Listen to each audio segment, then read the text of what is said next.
ከወለድኩኝ 11 ወር ሆኖኛል። ከወለድኩ ጊዜ ጀምሮ እናቴን በጣም ነው የተረዳኋት።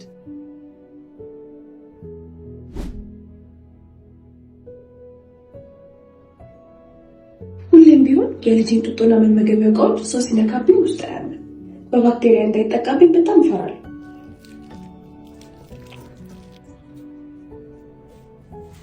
ባገኘሁት ትንሽ ጊዜ ሁሉ የቻልኩትን ያህል ለልጄ ምግብ ለመስራት እሞክራለሁ። ለምን እንደዚህ እንደምሆን ግን አላውቅም። ምናልባት አዲስ እናት ስለሆንኩ ይሆን ወይስ እናቴ የምትለኝ ነገር አሁን ማይምሮዬ ውስጥ አለ።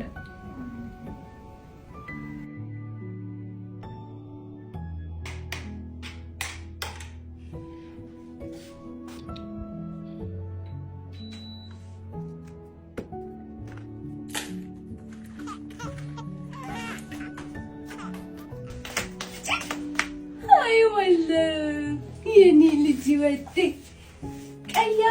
ቀያረ በመስኮቴ ገባች በራይደት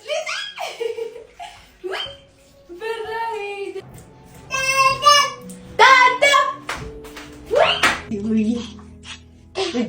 እንደዚህ በጥንቃቄ ለምን እንዳሳደግኩ ስታድግ ይገባሃል። ዓለም ላይ ላላችሁ እናቶች በሙላ መልካም የእናቶች ቀን። እናት መድኃኒት ናት። ባይ በላችሁ።